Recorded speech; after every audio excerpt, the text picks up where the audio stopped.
नमस्कार मैत्रिणींनो, आता थंडी चालू होईल, काहीतरी मस्त पौष्टिक खायला बनवूयात. आज आपण बनवणार आहोत मखाना आणि खजूरचे लाडू.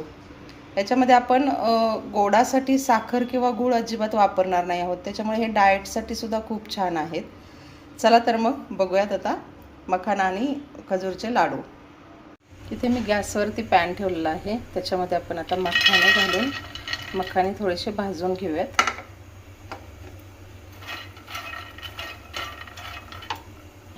भाजून झालेले आहेत मखाने आपले, ते आता आपण एका भांड्यामध्ये काढून घेऊयात. त्यानंतर इथे मी अक्रोड घेतलेले आहेत, अक्रोड पण आपल्याला थोडेसे भाजून घ्यायचे आहेत. अक्रोड भाजून झालेले आहेत. आता इथे मी बदाम, काजू आणि भोपळ्याच्या बिया हे तिन्ही पण आपल्याला पुन्हा भाजून घ्यायचं आहे. खूप जास्त भाजायचं नाही आहे, याला कलर वगैरेचा चेंज होऊन द्यायचा नाही, फक्त थोडंसं कुरकुरीतपणा याच्यामध्ये आला पाहिजे, इथंपर्यंतच याला भाजून घ्यायचं आहे. बघा, साधारण अशा प्रकारे इथंपर्यंत आपल्याला भाजून घ्यायचं आहे. हे सगळे भाजून घेतलेले जिन्नस थंड झालेले आहेत. हे आता आपल्याला मिक्सरमधून बारीक करून घ्यायची, पावडर करून घ्यायची आहे. बघा, अशा प्रकारे आपण याची पावडर तयार करून घेतलेली आहे. ही आता एका बाउलमध्ये काढून घेऊयात. आता त्याच मिक्सरच्या भांड्यामध्ये आपण इथे अंजीर घेतलेले आहेत आणि खजूरच्या बिया काढून घेतलेल्या आहेत. मी हे सगळं आपल्याला मिक्सरमध्ये घालून हे पण आपल्याला बारीक करून घ्यायचं आहे.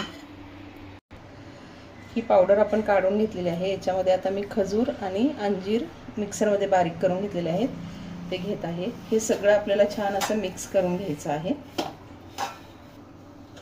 अशा प्रकारे आपल्याला छान एकजीव करून घ्यायचं आहे. हे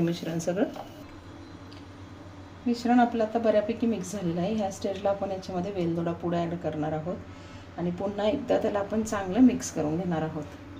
हे मिश्रण जर आपल्याला कोरडं वाटत असेल तर एखादा चमचा याच्यामध्ये तुम्ही तूप पण ॲड करू शकता. मिश्रण छान आपलं एकजीव झालेलं आहे. आता आपण याचे लाडू वळून घेऊयात.